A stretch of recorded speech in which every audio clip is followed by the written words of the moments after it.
Assalamualaikum warahmatullahi wabarakatuh. Nama saya Rizky Putri Ananda, Fakultas Ilmu Tarbiyah dan Keguruan, jurusan PGMI. Di sini saya akan memaparkan tugas individu saya, dan saya dari anggota KKNDR 141. Di sini saya akan mencoba memaparkan materi pembelajaran untuk SD ataupun MI. Selamat menyaksikan.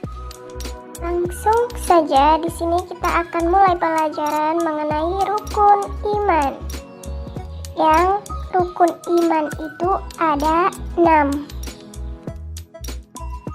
Nah, yang pertama itu beriman kepada Allah, yang dibagi beberapa poin. Yang pertama, beriman kepada wujud Allah, beriman kepada rububiyah Allah, yang meyakini bahwa Allah itu adalah satu-satunya Rabb yang menciptakan, pemberi rezeki, pemilik serta pengatur alam semesta, dan Allah itu adalah satu-satu yang berkah kita ibadahi. Segala ibadah hanya boleh ditunjukkan hanya untuk Allah semata. Jadi beriman kepada Allah itu ada 3 poin ya. Perhatikan baik-baik. Dan yang kedua, beriman kepada malaikat. Nah, malaikat itu apa sih artinya? Nah, malaikat itu makhluk gaib. Malaikat itu diciptakan dari cahaya. Malaikat tidaklah makan dan minum. Beriman kepada malaikat itu ada yang kita ketahui dan ada yang kita tidak ketahui. Apa-apa saja ya nama-nama malaikat yang kita ketahui dan yang kita tidak ketahui. Nah, ini dia. Seperti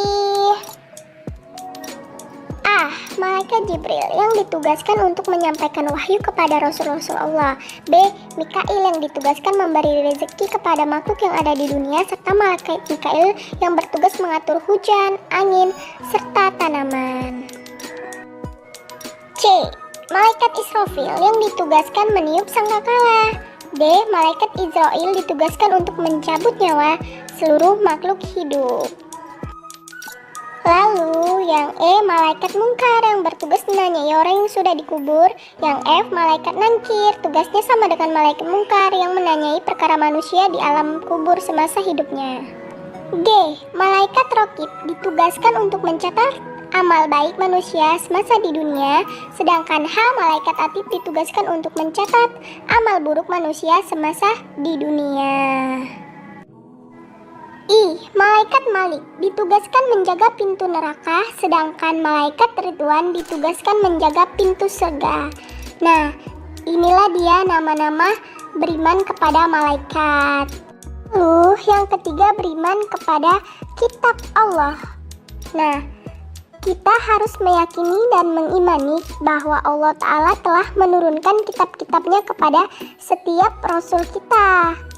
Nah, ada beberapa kitab yang diantaranya itu A. Al-Quran, B. Taurat, C. Injil, D. Zabur, serta Syuhuf Ibrahim dan Musa.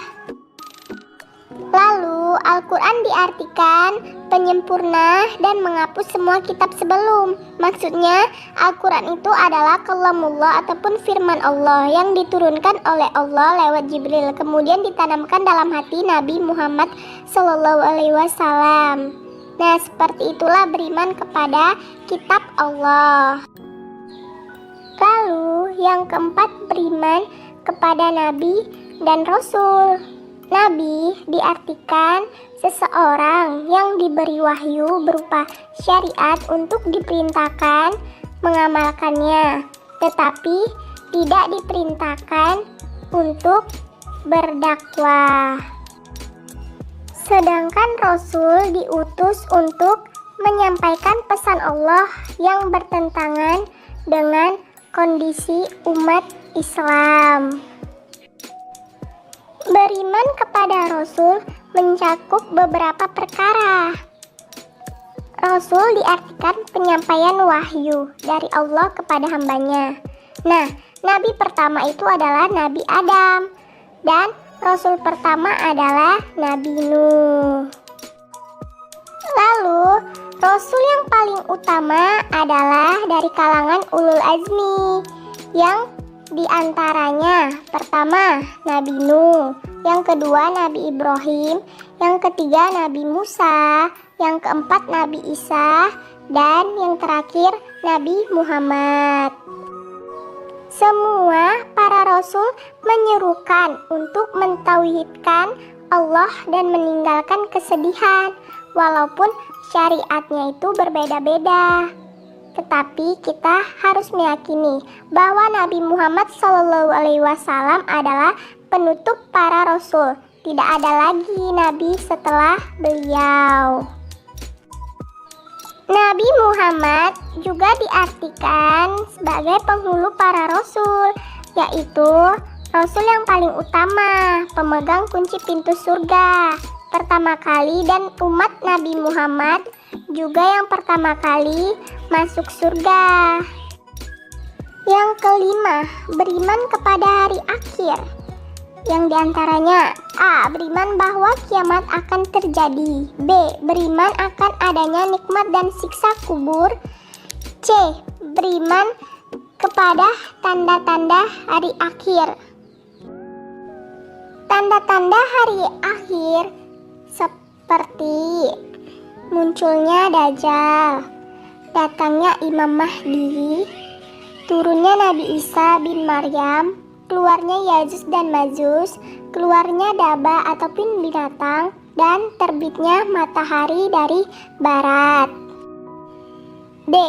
Beriman kepada ditiupnya sangkakala, yang diantaranya itu syafaat, hisab, mizan ataupun timbangan, pembagian catatan amal, al-haud ataupun telaga, asy-syirat ataupun titihan, surga dan neraka. Juga beriman kepada disembelihnya al-maut. Dan yang terakhir ataupun yang keenam, beriman kepada takdir. Nah, kita harus mengimani bahwa Allah mengetahui segala yang terjadi di alam ini. Misalnya, segala sesuatu telah dicatat oleh Allah, dan apa yang telah Allah kehendaki pasti terjadi, yang tidak Allah kehendaki tidak akan terjadi. Dan segala yang ada di alam ini adalah makhluk yang diciptakan oleh Allah Ta'ala. Ada yang perbuatan Allah, seperti turunnya hujan, tumbuhnya tanaman, dan ada yang merupakan perbuatan hambanya sendiri. Mungkin ini saja yang dapat saya sampaikan, kurang dan lebih saya mohon maaf. Terima kasih. Wassalamualaikum warahmatullahi wabarakatuh.